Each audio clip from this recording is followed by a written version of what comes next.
Et bonjour à tous et à toutes et bienvenue dans cette table de catchomancie. Ça fait un petit moment qu'on ne s'est pas vu. La dernière fois, c'était pour tout simplement la prédiction donc de la route de WrestleMania. Alors, si Fabien est en train de rire, c'est tout simplement parce qu'on vient entièrement tourner la vidéo avant que je me rende compte qu'on n'avait pas mon micro et que du coup, on est obligé de tout recommencer. Donc on recommence tout. Voilà. Donc, Royal Rumble 2026 à Riyad. 4 matchs de prévu, évidemment le Royal Rumble féminin. Le match entre Gunther et AJ Styles pour la carrière d'AJ Styles. Le match entre Sami Zayn et Drew McIntyre pour le titre de Drew McIntyre. Et enfin, le Royal Rumble masculin. On va aborder ça tout de suite, je pense. Tout ça dans un stade qui a été construit en 23 jours. Voilà, c'est ça. On va le faire maintenant. La dernière fois, on a essayé de le faire sur la fin de la vidéo, mais au moins là, ce sera fait. Voilà. Tout ça pour dire que c'est scandaleux. C'est ça. Nous, on le sait depuis 1 an que ça a lieu là-bas. Normalement, eux, ils sont censés savoir depuis un tout petit peu plus longtemps. J'imagine, quand même. Ils n'ont pas appris en même temps que nous. Il faut croire que si, parce qu'ils ont pensé littéralement 1 mois avant le début. Bah, même s'ils l'avaient appris en même temps que nous, je m'y serais pris plus tôt, en fait. Voilà, t'as 1 an pour faire un putain de stade. Mais bon, voilà, donc force est de constater que c'est probablement pas aux normes de sécurité. Voilà. Et que s'il y a pas d'accident ce week-end, c'est un putain de miracle. Et donc la seule chose que j'aurais à vous dire, c'est si vous avez une place, je vous conseille pas d'y aller. Ou alors pas en tribune. Genre, asseyez-vous par terre. Ouais. Ouais. Non, il y a des trucs à Ouais, mais non, parce que oui, il y a les câbles avec les écrans et tout au-dessus du ring, tu vois. C'est peut-être bien dangereux, quoi. Non, mais restez à la maison, c'est bien. C'est ça. Ou si vous avez de l'argent, prenez un hélicoptère, regardez-le d'en haut, mais... Comme un vrai bon riche de Riyad, tu vois. Scandaleux d'avoir fait un stade exprès, déjà, tu vois, que l'argent balancé par les fenêtres. Alors qu'il y a déjà un stade à Riyad, hein, ils ont déjà fait des shows dedans. Hein, à mon avis, il n'y en a pas que un en plus. Oui. Bah genre littéralement, si je dis pas de bêtises, je crois qu'il y a eu une Coupe du Monde en Arabie Saoudite. Hein. donc voilà, mais bon, enfin bref. On verra comment se passe ce week-end. Mais quoi qu'il en soit, du coup, ça ouvrira probablement avec le Rumble des Rumble féminins. Coco Power Ranger. Ouais, vraiment. Ouais, c'est... Voilà. Donc, alors c'est pareil.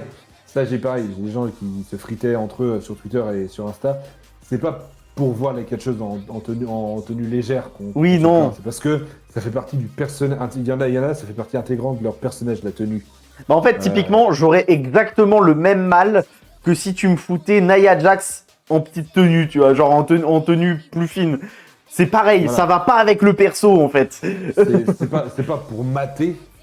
En mode, disons, on voit rien. Hein. Non, c'est juste qu'il y a certaines catcheuses, ça va pas matcher. Pareil, Raquel Rodriguez avec le perso qu'elle a maintenant, ça va plus. Genre, c'est... Bah si, elle est en tenue quasiment intégrale tout le temps. Non, justement, c'est ce que je te dis. Mettre l'autre tenue, ça marche pas, tu vois. Voilà, oui. C'est ça. Donc, c'est... Voilà. Ce que ça va donner. Il y a des catcheuses pour lesquelles les deux marchent. Je pense à Asuka, Kairi Sane, qui ont tendance à avoir des tenues qui changent souvent, pour lesquelles les deux marchent bien. Même Liv Morgan, qui d'habitude est un peu. Voilà, mais le peu de fois où elle a eu de tenue intégrale en Arabie Saoudite, ça matchait bien. Parce que elle avait un thème, comme je l'ai dit, il y a quelques années, c'était Britney Spears, la tenue rouge de Britney Spears. Enfin bref, elle a un truc thématique où ça lui va bien, quoi, tu vois, puis c'est raccord un peu avec le personnage. Mais bon, l'anti-exemple pur qu'on a eu en Arabie Saoudite, c'est Bianca Belair, Jade Cargill en tenue rose intégrale. Hein. C'est. Alors que tu aurais mis la même tenue rose sur Tiffany Stratton. Oui, moins choquant. Toujours pas joli parce que la tenue était vraiment intégrale et il n'y avait aucun pet de trucs jolis. C'est rose quoi. Mais voilà, c'est. Mais c'est rose. Mais c'est plus raccord. Donc du coup, vas-y, je te laisse continuer avec les. Alors oui, du coup, déjà on peut parler de notre surprise, du coup. Ah oui. Pour le Rumble féminin. Donc moi c'est le retour de Bianca Belair, du coup. Ouais, puis moi j'ai mis Paige, mais en vrai Bianca Belair, même si en soi, elle l'a dit récemment. Elle ne peut pas fermer entièrement sa main à cause de son doigt. C'est ça. Mais il faut voir. Écoute, son doigt, c'est une blessure légère, on va dire, mais ça prend du temps à guérir, visiblement.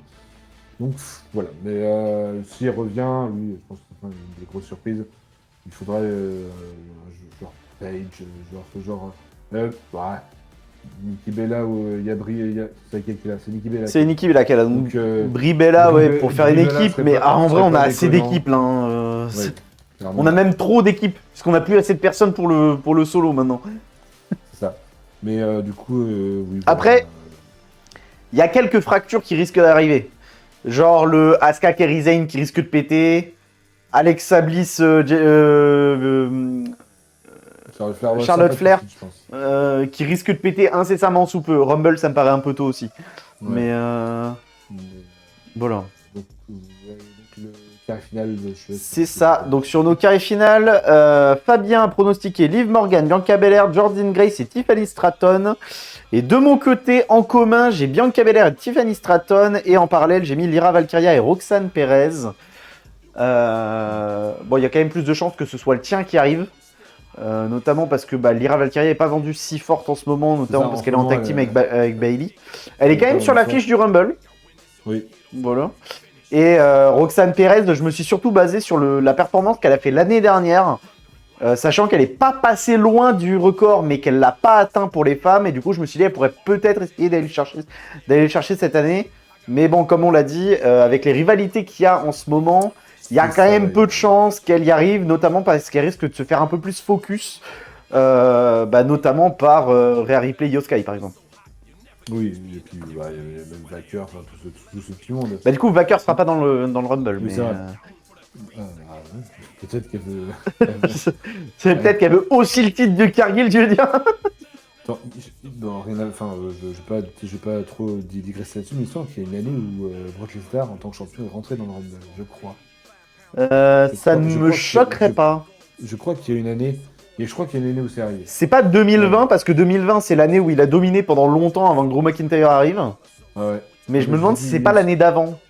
Il me semble qu'il y a une année où c'est arrivé. Mais bref, du coup, bon, ceux qui sont champions, évidemment, vont pas être dans le Rumble. C'est ça. Et donc, du coup, moi, gagnante, j'ai mis Liv Morgan, parce qu'à chaque fois, elle est dans le Big Four, elle est dans le carré final, et elle est souvent la dernière éliminée. C'est et ça. il serait temps qu'elle passe le cap de gagner un Rumble. Et moi, j'aimerais bien que ce soit Bianca Belair qui gagne, notamment pour faire une seconde victoire au Rumble, qui, de souvenir, n'est arrivé que l'année dernière. Voilà, avec Charlotte Flair. Donc ça serait seulement la deuxième catcheuse à avoir gagné 2 Rumble. Donc voilà, ça serait potentiellement intéressant. Liv Morgan, ça serait pour aller sur Stephanie Baker et toi, voilà. Sur Cargill. C'est ça. Et du coup, c'est important de le préciser parce que ça aura une importance pour l'Elimination Chamber, puisque l'Elimination Chamber est une stipulation qui donne droit au titre qui n'a pas été choisi par le Rumble. Voilà. C'est ça, depuis quelques années maintenant, ça fonctionne comme ça en effet. Au moins 2022. Oui. Bon, je saurais pas dire avant, parce que je regardais pas avant. Je sais plus, mais c'est dans ces années. Mais au moins 2022, c'est sûr. Ensuite, Gunther contre Edge Styles. C'est ça. Avec comme enjeu la carrière d'Edge Styles si il venait à perdre le match. Je crois qu'on a pronostiqué tous les deux Edge Styles parce que bon. C'est ça. Il y a eu ce fameux post de Nakamura qui a dit qu'il avait parlé avec Edge Styles et qu'Edge Styles lui avait dit qu'il comptait prendre sa retraite au Rumble. Mais comme je l'ai dit tout à l'heure, quand il n'y avait pas de micro, je pense que c'est un écran de fumée pour nous faire croire que oups, on a spoil, parce qu'il a supprimé son post après, oups, on a spoil le résultat, peut-être que Edge Styles... Ouais, j'avoue que ça aurait été de quelqu'un d'autre, ça m'aurait pas choqué, ça aurait potentiellement pas pu me choquer, mais Nakamura, il a tendance à quand même bien contrôler ses trucs, donc... Ouais, là, puis ça a été supprimé, enfin bref, je sens que c'est un écran de fumée pour nous dire « Oh non, Edge Styles va perdre », puis au final, il va gagner. Donc, prédiction, Edge Styles de mon côté. Voilà, à savoir que du coup, Edge Styles, donc comme tu me l'avais précisé en off avant, il est rentré au Royal Rumble 2016, donc il est arrivé au Royal Rumble 2016, donc là, au Royal Rumble, ça fera exactement 10 ans. Alors, pas exactement en termes de date, mais en termes de show, ça fera exactement 10 ans. Figure-toi qu'à peu de choses près, le Rumble 2016 c'était le 24 janvier. Donc en vrai, ouais, à une semaine près, hein. C'est ça. Mais du coup, voilà, du coup, à peu près 10 ans exactement, eh bien, ce sera potentiellement donc la fin de sa carrière. S'il perd, mais effectivement, je pense qu'il gagnera parce que je trouve que pour la carrière qu'a eu AJ Styles, ce serait quand même plus joli de le voir perdre de le voir terminer sa carrière sur un Mania ou un SummerSlam. Sachant qu'il nous a dit qu'il terminerait sa carrière en 2026, sans nous préciser quand. Encore mieux, au PLE en France. Oui. Oh la vache, ouais, ça serait magnifique. Alors là, ça serait vraiment. En vrai, je pense que s'ils peuvent le faire, faut qu'ils le fassent. En vue du chant qu'il a eu l'année dernière, s'arrêter. Là, on va chanter pendant 3 heures. Non, vraiment, s'ils ont le moyen de le faire, faut qu'ils le fassent, quoi. Mais du coup, oui, parce qu'il nous a dit que ça serait en 2026. Il nous a pas exactement dit quand. Moi, je trouve que 31 janvier 2026, c'est vachement tôt dans l'année pour nous dire 2026. Il nous aurait dit au moins début 2026, tu vois.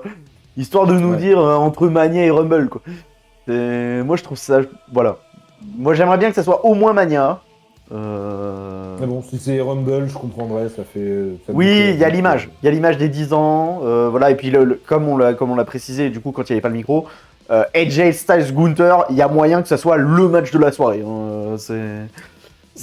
Bah, pas le souci. Sans compter les Rumble. Les Rumble, c'est pas... Bah ouais, le truc c'est que les Rumble, il y a souvent des trucs un peu pas ouf aussi dans les Rumble. Ouais. Le truc c'est que là, pour le coup, ce match-là et le match suivant, c'est sûr que ça va être les matchs propres et sans bavure, quoi. C'est... En théorie, oui. Mais voilà, surtout, Gunther et Jay Styles, vraiment, comme on le précisait, c'est certainement in-ring peut-être. Ça fait partie des meilleurs catcheurs encore en activité à la WWE, quoi. Ouais. Passons d'ailleurs au match suivant qui va être magnifique aussi, qui est entre McIntyre et Sami Zayn en Arabie Saoudite. Ouais. Du coup, oui, on a parlé sans micro. On a le même call. Le call principal, c'est le maintien du titre.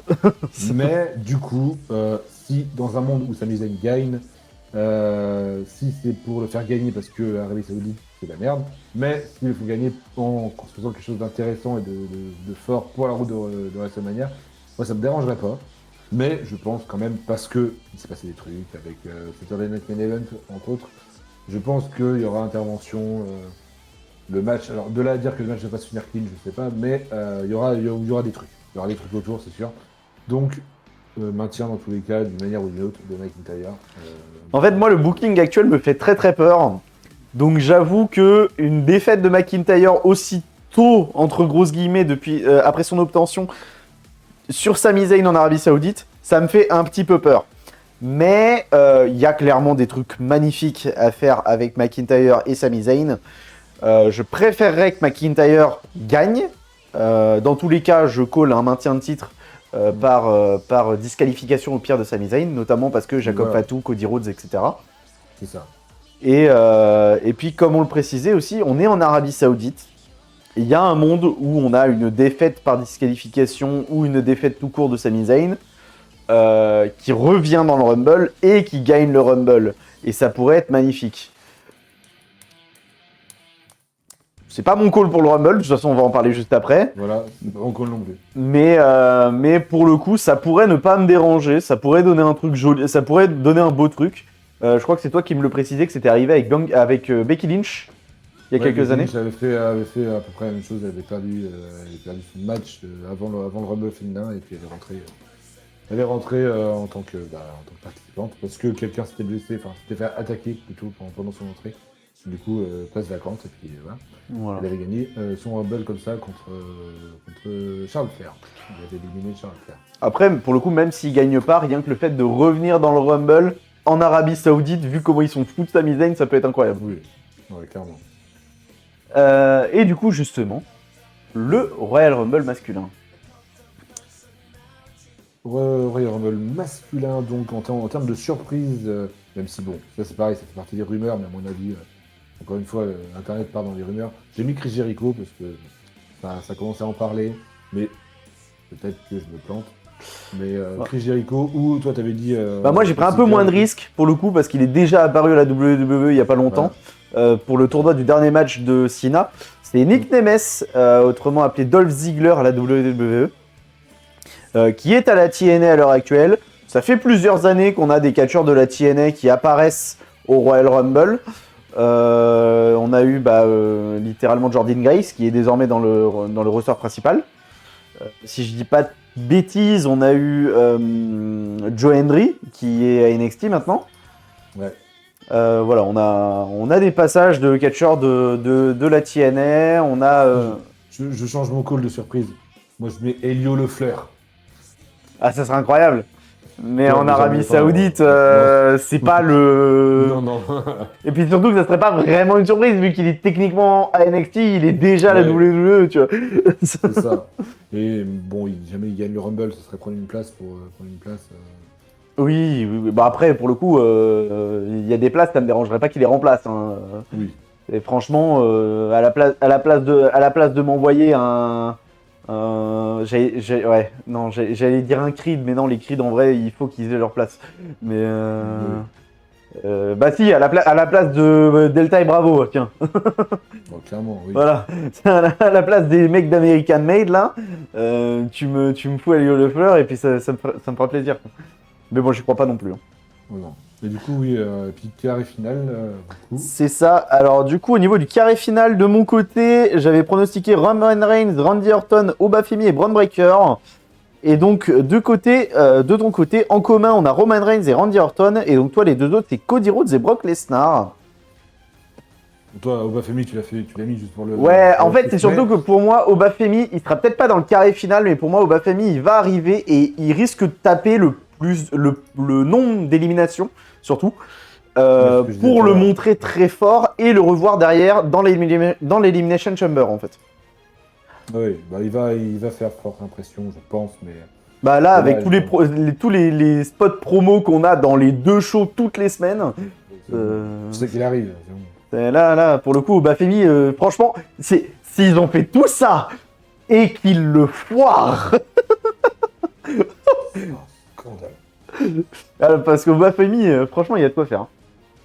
Et donc, moi, mon prono, du coup, j'ai mis Randy Orton gagnant. C'est ça. Et du coup, de mon côté, Pour aller Vas-y, contre McIntyre. c'est ça. Et de mon côté, c'est Braun Breaker pour aller contre CM Punk. Voilà. Après, avec ce qui se passe, moi, Braun Breaker, en vrai, il y a un monde où, franchement, ça avance bien. Après, oui, effectivement, comme tu le disais, ils aiment bien changer les plans. Non, mais ils aiment bien faire Ouais. des faux teasing, voilà, des trucs. Parce que là, ça me paraît trop évident, ils mettent trop en avant le Breaker après, des fois, ils se prennent pas la tête, des fois, c'est juste Ouais, évident, ouais, et puis voilà. Mais Braun Breaker, franchement, moi, je kifferais un petit Braun Breaker CM Punk à Mania, là. Avec un Seth Rollins qui viendrait certainement casser les couilles, hein. On va pas se mentir. Clairement. Parce qu'il sera rétabli d'ici là et il va demander son third match ou genre ça, le fait de faire un triple threat ou le fait d'avoir sa place quoi. Mais Ouais. Donc voilà, globalement, ça va être un show intéressant. Voilà, j'ai hâte sans avoir hâte, parce que voilà. oui, bah parce que Arabie Saoudite en fait. Voilà.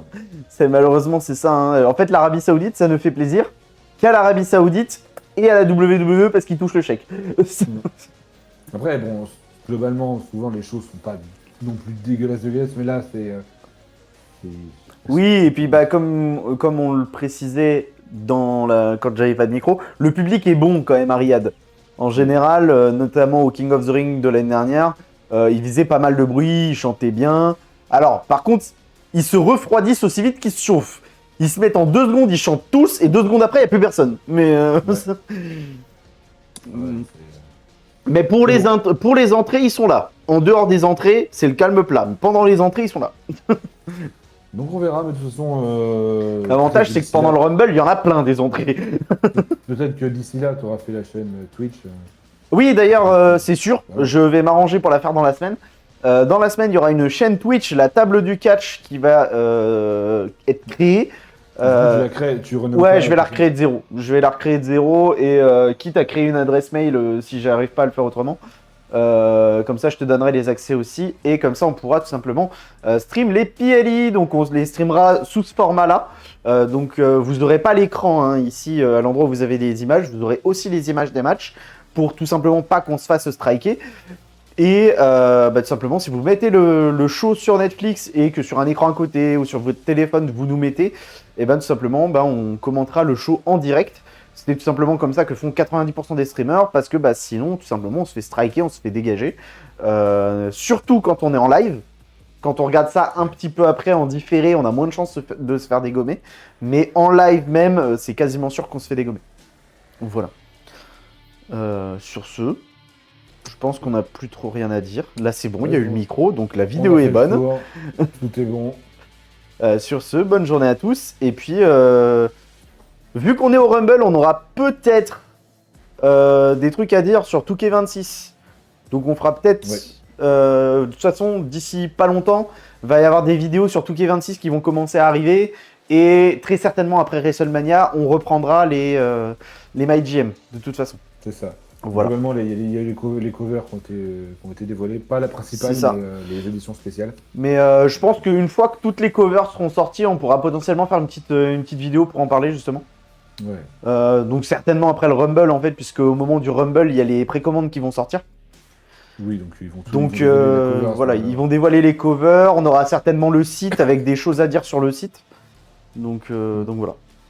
Sur ce, bonne journée à tous. Et puis à samedi pour voir le Royal Rumble.